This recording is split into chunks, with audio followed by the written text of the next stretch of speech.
오늘은 다니엘서 4장 4절에서 9절까지 말씀 묵상하겠습니다. 4장 4절에서 9절까지 말씀 읽겠습니다. 나 느부갓네살이 내 집에 평안이 있으며 내 궁에서 평강할 때에 한 꿈을 꾸고 그로 말미암아 두려워하였으니 곧 내 침상에서 생각하는 것과 머릿속으로 받은 환상으로 말미암아 번민하였었노라.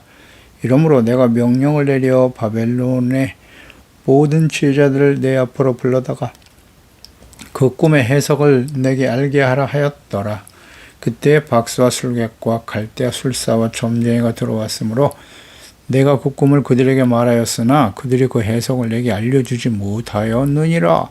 고의 다니엘이 내 앞에 들어왔으니 그는 내 신의 이름을 따라 벨드사살이라 이름한 자요 그의 안에는 거룩한 신들의 영이 있는 자라. 내가 그에게 꿈을 말하여 이르되 박수장 벨드사살아, 내 안에는 거룩한 신들의 영이 있은즉 어떤 은밀한 것이라도 내게는 어려울 것이 없는 줄을 내가 아노니 내 꿈에 본 환상의 해석을 내게 말하라. 아멘.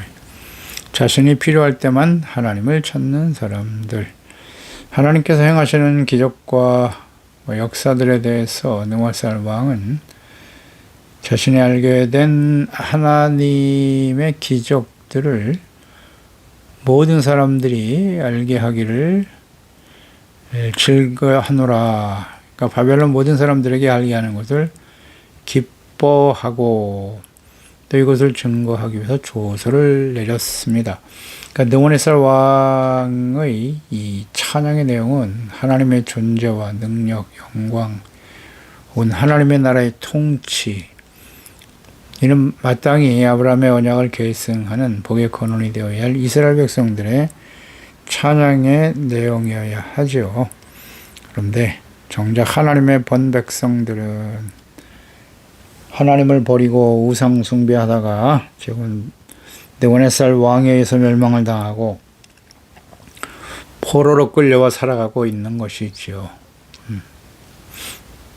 하나님의 백성들과 자녀들, 오늘날 그리스도인들의 존재 목적과 사명의 중요성을 우리는 생각해야 합니다. 다니엘과 또 하나냐, 미사엘, 아사랴, 이 하나님의 신실한 믿음의 사람들을 통해서 그 엄혹한 시절에 살아계신 하나님의 이름을 높이고 영화롭게 하는 것, 이것이 바로 그리스도인 하나님의 자녀들의 이 약하고 폐역한 세대 속에 살아가는 존재의 목적이 되는 것이다. 그것을 우리는 깊이 묵상하게 되는 겁니다. 4절 5절에 느부갓네살이 하나님께서 행하신 놀라운 일들을 찬양하고 조서를 내리게 된 그 이유를 자세히 설명하고 있다고 볼 수 있겠습니다. 4절에 나 느부갓네살이 내 집에 편히 있으며 내 궁에서 평강할 때에, 그러니까 느부갓네살이 또다시 꿈을 꾸게 되고 그 일로 인해서 두려워하고 번민하였다 그랬어요. 꿈을 꾼 때가 언제냐? 집에 편안히 있으며 궁에서 평강할 때, 그러니까 전쟁이 있거나 복잡한 때가 아니라 모든 것이 편안하고 평강을 누리고 있을 때 꿈을 꾸게 되었다는 것입니다. 전쟁을 통해서 이 바벨론은 가는 곳마다 승승장구했죠. 하나님께서 그렇게 하신 겁니다. 악하고 폐역한 이스라엘과 주변 나라들을 대적하고 심판하시려고 하는 하나님의 뜻이었죠. 심판의 도구였기 때문에 승승장구, 주변의 모든 나라들을 다 정복했어요. 그리고 통치 후반기에 모든 것이 자신의 뜻대로 이루어진 이후의 시대라 볼 수 있겠습니다. 대개 권력자들은 이러한 시기에 부패하고 타락하게 됩니다. 하나님의 사람이었던 다윗도 이런 시기에 밧세바와 범죄하게 되죠. 살인죄와 간음죄를 짓게 된 심각한 죄인이죠. 또 하나님을 경외하는 탁월한 지혜를 얻어서 하나님의 성전을 건축했던 솔로몬, 역시 태평성대를 누리던 시대에 우상숭배와 타락의 길을 가게 되죠. 역시 느부갓네살도 하나님의 사람들, 하나님을 경외하는 하나님의 나라의 왕들도 이렇게 되는데, 이 느부갓네살, 하나님이 없는 우상숭배자인 느부갓네살 왕 역시 마찬가지라고 봐야죠. 이 느부갓네살뿐만이 아니에요. 오늘 이 시대를, 모든 시대가 다 그랬고 오늘 이 시대를 살아가는 우리 그리스도인들 역시 마찬가지거든요. 편안하고 평강할 때 조심해야 됩니다. 하나님을 경외하는 신실한 하나님의 사람들인 다니엘과 하나니아, 미샤엘, 아사랴를 통해서 이스라엘 하나님의 능력과 영광을 경험했고 또 그분의 이름을 찬양하기도 했던 사람이죠. 느부갓네살. 그런데 태평성대에는 이러한 은혜를 잊어버리고 교만과 정욕에 빠져 살아가게 되었다는 것입니다. 하나님께서도 적과 꿀이 흐르는 가나안 땅, 특히 하나님께서 다스리시는 하나님의 약속의 땅에 살아갈 때 하나님의 백성들에게 주의해야 할 일에 대해서 다음과 같이 경고하셨죠. 신명기 8장 10절 이하에 내가 먹어서 배부르고 내 하나님 여호와께서 옥토를 내게 주셨으므로 말미암아 그를 찬송하리라. 내가 오늘 너에게 명하는 여호와의 명령과 율법과 규례를 지키지 아니하고 내 하나님 여호와를 잊어버리지 않도록 삼갈지어다. 내가 먹어서 배부르고 아름다운 집을 짓고 거주하게 되며 또 내 소와 양이 번성하며 내 은금이 증식되며 내 소유가 다 풍부하게 될 때에 내 마음이 교만하여 내 하나님 여호와를 잊어버릴까 염려하노라 라고 말씀하셨죠. 가나안 땅에 들어가서 먹어서 배부르고 아름다운 집을 짓고 거주하게 될 때 여호와를 잊어버리지 않도록 삼가라고 경고하셨습니다. 권면하셨죠. 하나님을 잊어버리게 될 것이다. 원인은 마음이 교만하여 내 하나님을 잊어버릴까 염려하노라. 그러니까 하나님을 잊어버리는 원인이 뭐라고요? 교만이죠. 자기 중심이에요. 내가 힘이 있어서, 내가 능력이 있어서, 내가 열심히 수고하고 노력하여 이렇게 많은 재물을 얻게 되었다. 아름다운 집을 짓게 되었고 좋은 음식을 먹고 마시며 살아가게 되었다. 교만, 그러니까 하나님의 은혜를 잊어버리는 상태예요. 이건 아주 중요합니다. 교만하여 하나님을 잊어버린다. 그러니까 모든 것이 하나님의 은혜로 된 것임을 항상 생각해야 돼요. 그래서 겸손한 자에게 은혜를 주시고 교만한 자는 하나님이 대적하실 수밖에 없는데요. 교만하면 하나님을 잊어버려요. 그런데 하나님께서 이렇게 경고하시고 또 우려하시기도 했는데요. 가나안 땅에 들어간 이스라엘 백성들 어떻게 되었나요? 우상 숭배에 빠져 있는 가나안 7족속들을 다 멸절시켜라. 그리고 하나님이 거룩한 다스림을 받는 나라를 세워야 한다고 말씀하셨지만 쫓아내지 못했죠. 그래서 여호수아가 죽고 나자마자 금방 부패하고 타락하잖아요. 사사시대를 맞이하게 되는 것이죠. 그들이 쫓아내지 못한 나라들에 의해서 침공을 당하고 억압을 당하고 수탈을 당하고 많은 고난을 당하게 되는 것입니다. 5절에 한 꿈을 꾸고 그로 말미암아 두려워하였으니 곧 내 침상에서 생각하는 것과 머릿속에 받은 환상으로 말미암아 번민하였다. 꿈을 꾼 이후에 대부분 다 잊어버리지만 꿈의 내용이 너무 생생해서 머릿속에 받은 환상으로 이 생각 속에 박혀서 떠나지 않음으로 인해요. 두려워하고 번민하다라고 하는 것은 무서워하고 불안해한다는 뜻이거든요. 그러니까 이 꿈도 역시 하나님께서 교만한 느부갓네살 왕에게 장차 일어날 일 가르쳐 주신 것이기 때문에 쉽게 지어지지 않았을 것이고요. 잊혀지지 않았을 거예요. 과거에도 그랬듯이 꿈의 내용이 매우 두려운 내용이었을 것입니다. 그래서 6절에 이러므로 내가 명령을 내려 바벨론의 모든 지혜자들을 불러다가 해석을 알게 하리라 하였더라. 그래서 이제 박수와 술객들, 바벨론의 지혜자들이 다 들어왔죠. 그 꿈을 말해 주었다. 그 첫 번째 꿈을 꾸었을 때는 자신이 꾼 꿈의 내용을 말하지 않았어요. 그리고 알아내라고 했었는데 이번에는 꿈 이야기를 해줬네요. 해줬음에도 불구하고 그들은 해석하지 못했어요. 해석을 내게 알려주지 못하였느니라 라고 말씀하고 있죠. 그러니까 느부갓네살 왕은 이전 꿈을 해석하는 과정에서 그 바벨론의 지혜자들의 무능함을 경험했죠. 근데 또다시 바벨론의 지혜자들에게 꿈을 해석하라고 맡기죠. 이것을 볼 때 이렇게 세상적인 지혜와 점수를 행하는 자들이 평소에는 자신이 꿈을 꾸거나 어려운 일이 있을 때 해석이나 판단에 도움이 되었다는 것을 알 수 있어요. 도움을 주었기 때문에 다시 물어봤겠죠. 즉시 하나님의 신에 감동된 다니엘에게 묻지 않는 것을 보면 이전에 자신의 꿈을 해석한 다니엘과 하나님을 신들 중에 신이라고 고백하고 찬양했었지만 그는 여전히 하나님을 믿고 의지하지 않았음을 알 수 있습니다.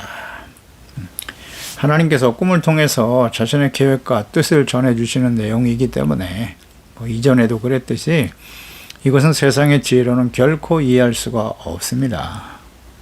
귀신의 영을 받은 점쟁이들이 종종 장래 일을 마칠 수도 있겠으나 하나님께서 하시는 일은 결코 이해할 수 없어요. 하나님의 말씀인 성경의 모든 내용들은 하나님의 영으로 감동된 사람들이 아니면 세상의 지식과 철학, 사상, 지혜로 결코 이해할 수도 없고요. 믿을 수도 없습니다. 하나님의 말씀을 이렇게 묵상하고 공부하면 하나님께서 세상을 창조하시고 섭리하시고 다스리시는 세상, 역사의 주인이신 하나님을 우리는 성경을 통해서 확인하게 돼요. 이건 부인할 수가 없습니다. 성경은 그냥 신화가 아니에요. 이야기가 아닙니다. 사람들의 역사 속에 하나님께서 함께 하시고 친히 자신을 나타내어 말씀하시고 자신을 드러내셨어요. 그것이 이제 아브라함으로 시작된 이스라엘 백성들이죠.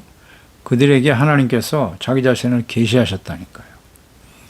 하나님의 음성을 듣게 하시고 하나님이 말씀하시고 그 말씀하신 것들이 어떻게 역사 속에 구체적으로 성취되어져 가는가, 그 이야기잖아요. 이게 성경이잖아요.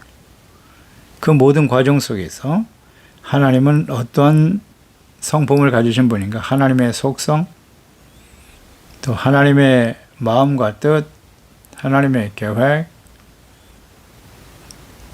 그의 부르심을 받고 택함받은 하나님의 자녀들의 삶의 모습, 그들이 얼마나 교만하고 우매하고 완악하고 어리석은 자들인가, 끊임없이 하나님을 배반하고 버리고 주변에 있는 모든 나라들, 하나님을 알지 못하는 나라들이 섬기는 그 우상 숭배자들은 결코 자신들의 우상이나 신을 버리지 않아요.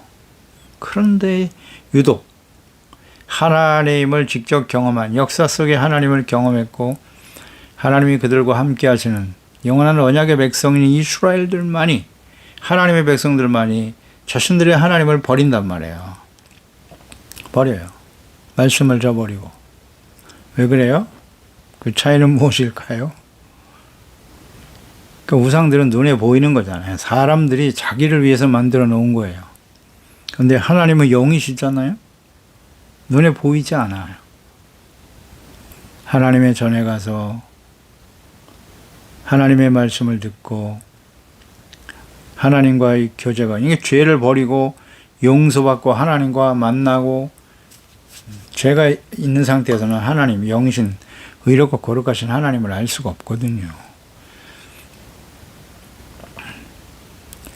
그러니까 우상을 향해 달려가는 거예요. 보이는 자기가 보이는 대로, 자기가 믿고 싶은 대로, 자신이 원하는 대로 믿으려고 하는 거, 이거 다 우상이죠. 그래서 우리는 하나님의 말씀을 묵상하고 잘 배우면 하나님이 어떤 분이신지, 역사의 주인이신, 지금도 살아계신 하나님을 만날 수 있어요. 인격적으로 만나게 되는 겁니다. 또 그리스도인들의 하나님의 자녀들의 현재와 미래에 일어날 일들을 자세히 알 수 있어요. 장차 세상에 일어날 일 혹은 개인적으로 나의 미래가 어떠할지 성경 말씀을 비추어 보면 다 드러납니다. 하나님은 어제나 오늘이나 영원토록 동일하신 분이에요. 과거에만 계신 분이 아닙니다. 지금도 살아계신 하나님이시고 하나님의 말씀은 진리이기 때문에 모든 시대에 그대로 적용이 되는 거예요. 하나님의 말씀대로 이루어지는 거예요. 이 세상은. 역사의 주인이 하나님이시기 때문에. 또 하나님은 신실하신 분이고 그 하신 말씀을 반드시 이루신단 말이죠. 변함이 없는 영원한 언약의 말씀이 성취되어져 가는 겁니다. 그래서 하나님의 자녀요 그리스도인들이 미래가 궁금하다면 당연히 하나님의 말씀을 묵상해 봐야죠. 현재 내가 하나님 앞에 어떤 사람인가? 의인인가 악인인가?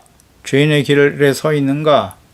하나님의 말씀을 따르는 의의 길을 가고 있는가? 그 우리의 미래가 되겠죠.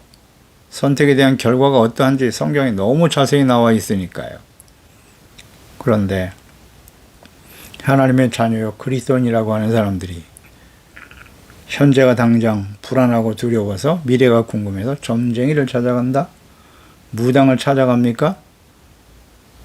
혹은 요즘 너무나 쉽게 접하는 운세를 보는 사람들도 있어요?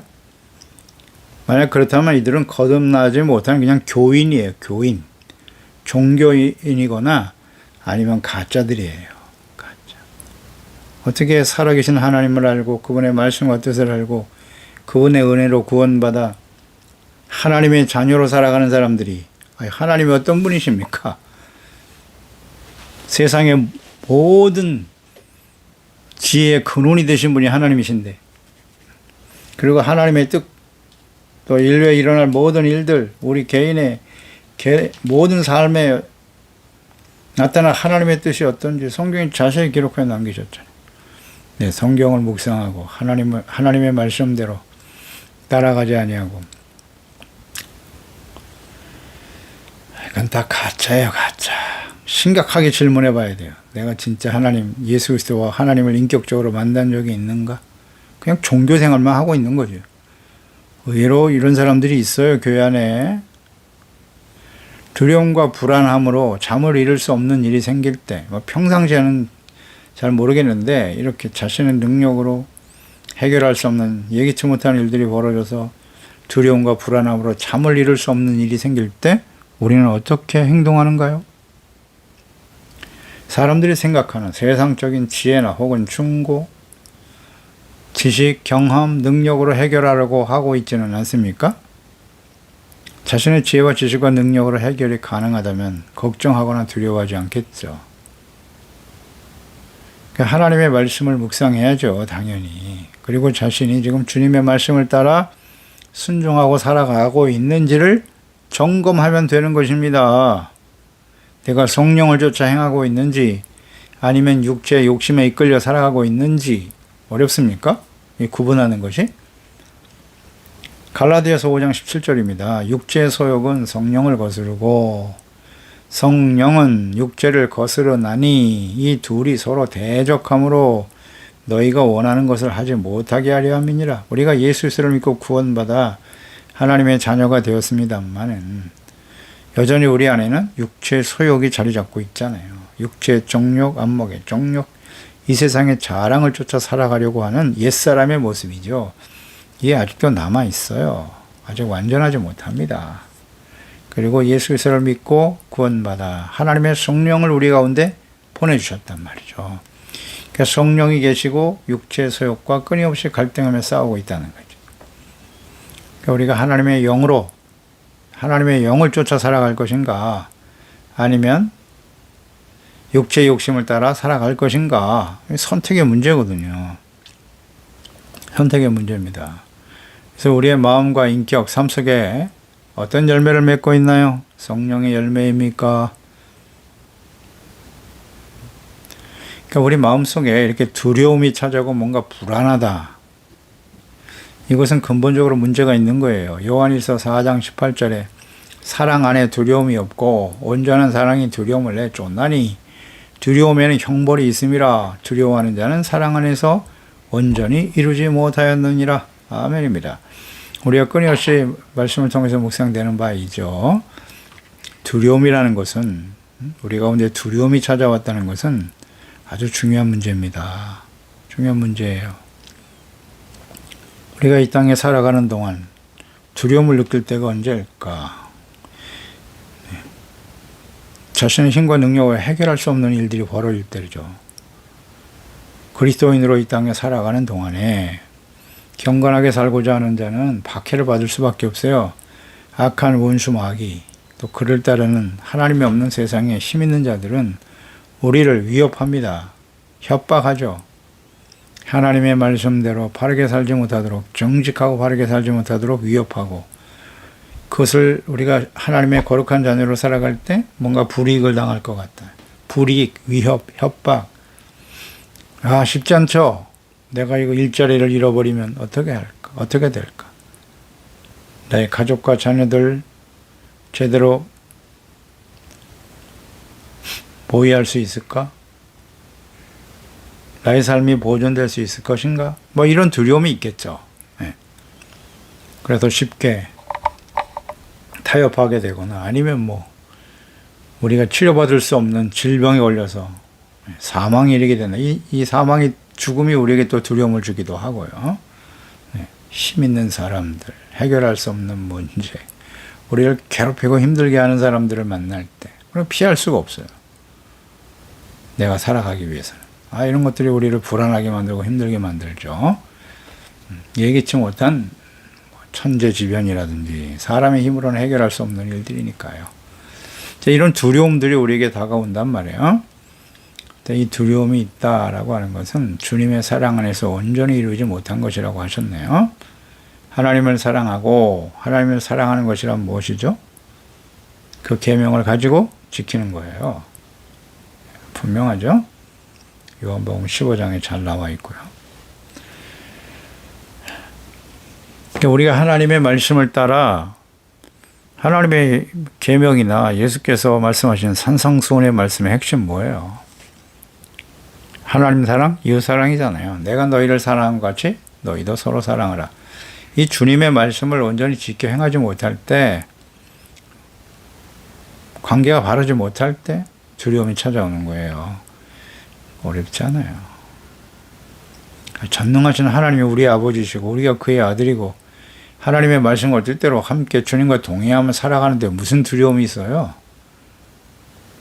무슨 두려움이 있습니까? 사망이 찾아왔나요? 그러면 영광스러운 부활로 하나님 앞에 서게 될 것이고, 죽음이 어찌 우리에게 두려움을 줄 수 있어요? 하나님을 알고 전능하신 하나님, 생명의 주가 되시는 하나님과 죽은 이후의 부활과 영원한 생명, 하나님의 나라를 유업으로 받을 사람들이라면 결코 두려워할 수 없는 거죠. 사람이 우리를 어찌할 것입니까? 우리가 하나님을 사랑하고 주님이 우리를 사랑하시는데 우리가 주님의 말씀을 따르고 있고 따르지 않기 때문에 두려움이 찾아오는 거예요. 어렵지 않아요. 죄가 들어오면 두려움이 찾아오는 거예요. 아담과 하와 보세요. 범죄하고 나니까 아담아 하나님 부르니까 두렵잖아요. 두려움이 찾아오잖아요. 범죄하면 그래요. 죄를 지으면 두려움이 찾아오는 거예요.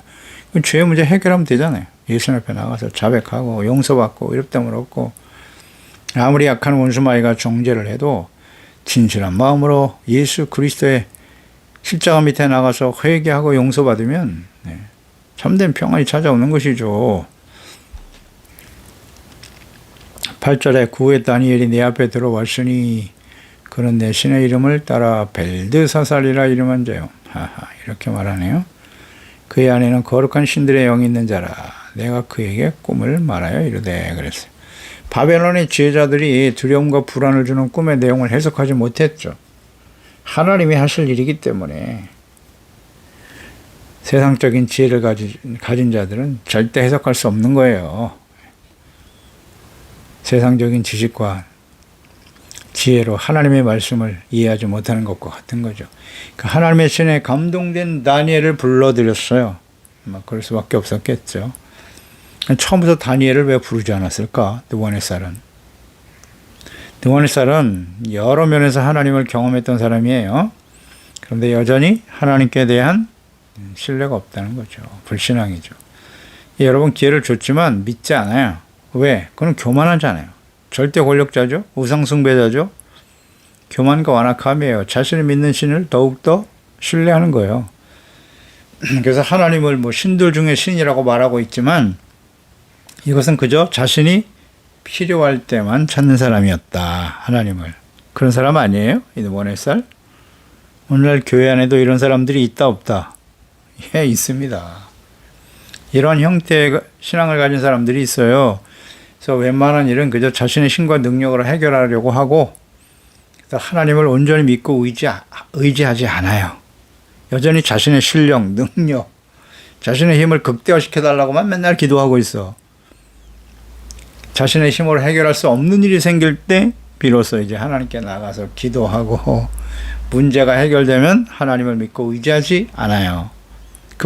이것이 바로 느부갓네살 왕의 행태 아니에요? 왜 처음부터 다니엘에게 구하지 않았어요? 갈대아의 지혜자들. 그들이 능력이 없다는 걸 과거에 경험했으면서도 그 삶에서 벗어나지 못하는 거예요. 웬만한 건 자기들이 생각대로 해결할 수 있는 방법을 모색하다가 안 되니까 그때 하나님을 찾는 거죠. 그러니까 말씀, 묵상, 기도, 경건의 삶, 이 평소에 지속적으로 이루어져야 하잖아요. 느부갓네살은 그럴 리가 없잖아요. 바벨론 신을 섬기는 사람인데. 그러니까 우리가 하나님을 섬긴다고 하면서도 가장 심각한 우상이 뭐라고요? 자기 자신이에요. 자신이 우상 숭배예요. 자기 자신의 능력만을 믿고 의지하려고 기도 안 해요. 말씀 묵상하지 않습니다. 하나님의 말씀을 알아서 그 뜻에 순종하려고 하는 삶에 관심이 없어요. 필요할 때만 와서 찾아서 기도하는 거예요. 딱 느부갓네살 같은 사람들이죠. 그리고 문제가 해결되죠. 그러면 또 경건한 삶, 예배의 삶에서 멀어지는 거예요. 멀어졌잖아요. 느부갓네살이. 신들 중에 신이다. 모든 왕의 주제가 되시는 분이라고 고백했지만 더 이상 주님을 배우지 않아요. 묵상하지 않습니다. 이렇게 멀어지는 거예요. 그리고 내 신의 이름을 따라 벨드사살이라 이름하는 자요. 다니엘을 이렇게 언급하고 있지 않습니까? 다니엘은 그 이름 자체가 하나님은 재판관, 심판자이시다라는 뜻이에요. 그런데 이 다니엘을 하나님을 경외하고 섬기는 다니엘을 벨드사살로 바꿔버렸잖아요. 이름을. 벨이라고 그 의미는 벨이 총애하는 자, 벨로부터 사랑받는 자라는 뜻인데 벨은 바벨론의 신이에요. 그러니까 바벨론의 신의 총애를 받는 자라는 뜻으로 이름을 바꿔버렸단 말이죠. 그러니까 하나님을 경외하는 다니엘을 자신들의 신인 바벨론식 이름으로 붙여주고 부르는 느부갓네살. 그는 비록 하나님의 이름을 부르고 있지만은 하나님보다 여전히 자신의 신을 더 신뢰하는 자였다. 하나님을 믿는 것 같지만 자기 자신을 더 믿고 의지하는 사람들과 같은 거예요. 이런 느부갓네살 왕 같은 신앙의 모습을 가지고 있는 사람들이 교회 안에 의외로 많다. 나는 그런 사람 아닌가요? 나는 그런 사람 아닌가요? 하나님보다 자기 자신을 더 신뢰하잖아요. 그러니까 기도 안 하죠. 하나님의 도우심을 구하지 않잖아요. 하나님의 말씀과 뜻대로 그걸 알면 또 골치 아파져. 차라리 말씀을 모르면 자신이 살아왔던 방식대로 세상의 방식대로 모든 일을 처리하고 해결해 갈 텐데 자꾸 하나님의 말씀을 듣게 되면 갈등이 생기잖아요. 그래서 하나님의 말씀을 가까이 하지 않는 거예요. 그렇지 않나요? 네. 그러면 느부갓네살처럼 되는 거예요. 그리고 그의 안에는 거룩한 신들의 영이 있다. 이런 표현을 하네요. 그러니까 거룩한 신들의 영이 있는 자라고 말하지만 자신이 필요할 때만 부르는 거예요. 9절에 박수장 벨드사살아. 박수장이라고 불렀어요. 그것도 벨드사살이다. 박수장이란 히브리어가 하루톰이거든요. 이 하루톰은 마술사라는 뜻이에요. 다니엘이 마술사입니까? 이렇게 이해하고 있는 거예요. 이게 얼마나 잘못된 생각과 호칭인지를 생각해, 우리가 한번 묵상해 볼 필요가 있는 것이, 선행절에서 사드락과 메삭과 아벳느고가 풀무 속에서 아주 크게 분노해 자신이 만든 신상에 절하지 않는다고 이 친구들을 불 속에 던져놓고는, 던져놓으면서 아주 교만방지하게 말했잖아요. 내가 나의 권력과 권위로 너를 불 속에 던져놓으면 너를 그 불 속에서 건져낼 신이 누구겠느냐. 근데 하나님이 정말 살려내셨네. 사드락과 메삭과 아벳느고의 그 믿음의 고백처럼 말입니다. 그때에 굉장히 놀랐죠. 놀라서 사드락과 메삭과 아벳느고가 풀무불 속에서 구원받아 나왔을 때 그들을 뭐라고 불렀냐면요, 3장 26절에 보면 지극히 높으신 하나님의 종들이다, 이렇게 고백을 했었단 말이죠. 그런데 다니엘에게 박수장이라고요? 마술사입니까? 다니엘이? 이렇게 앞뒤가 달라요. 지극히 높으신 하나님의 종이라는 고백을 했어야죠. 하나님의 거룩한 영이 있으니 당연히 그래야 돼요. 근데 이렇게 앞뒤가 맞지 않아요. 이중적이고 자신의 필요에 따라서 함부로 부르고 호칭도 자기 마음대로, 자신이 필요한 대로. 이런 사람은 정말 하나님을 알 수 있는 기회가 여러 번 주어지지만 믿지 못하잖아요. 절대 믿고 주님을 바르게 섬길 수 없다.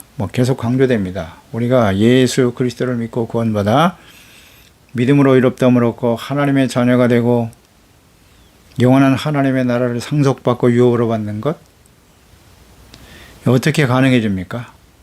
우리의 마음에 하나님의 영을 보내주심으로. 하나님의 영이 우리 가운데 임하실 때 성령으로 거듭나야 가능해지는 겁니다. 종교적인 열심, 절을 3,000배를 하고 5,000배를 해서 되는 게 아니에요. 예배를 1,000번제를 드리고 말이죠. 예배를 얼마나 많이 드리고, 하나님의 영이 우리 마음에, 하나님이 보내셔야 되는 거예요. 하나님이, 우리가 하는 게 아니라 하나님의 성령으로 거듭나야 돼요. 그러기 위해서는 겸손해야죠. 우리가 할 수 있는 일은 하나님의 말씀을 듣고 겸손해지면 되는 거예요. 그래서 결국 다니엘을 불러 환상을 말하고 꿈의 내용을 말하고 해석을 부탁하고 있네요. 그러니까 이런 말을 하는 거 보면 다니엘은 할 수 있다라는 확신이 있는 것 같아요.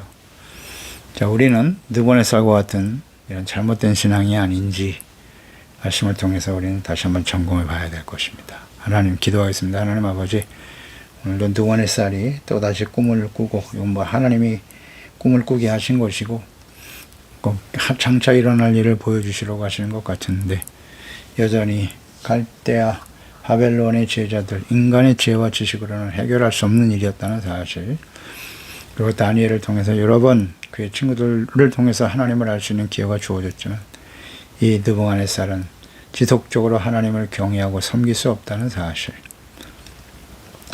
기회주의적 신앙, 이중적인 모습이죠. 이것이 오늘날 교회 안에도, 그리스도인들 중에도 이와 같은 모습을 가진 자들이 많다. 오늘 우리는 그런 사람들 아닌가요? 하나님보다 자기 자신의 능력을 더 믿고 의지하며 기도하지 아니하고 하나님을 믿고 의지하지 아니하고 자신이 필요할 때만 하나님을 찾는 자들은 아닌가요? 주여, 오늘 다니엘과 그의 친구들과 같이 진정 하나님 앞에 경건한 모습으로 늘 주님과 인격적으로 교제하며 성령님의 인도하심을 따라 진리의 말씀 속에 나타난 하나님의 뜻을 분별하고 장차 되어질 하나님의 역사들을 바라보면서 늘 겸손한 자세로 하나님의 은혜 가운데 하나님과 함께 동행하며 많은 사람들을 생명과 구원의 길로 인도하는 일에 쓰임받는 저희들이 되게 해주세요. 예수님의 이름으로 기도드리옵나이다. 아멘.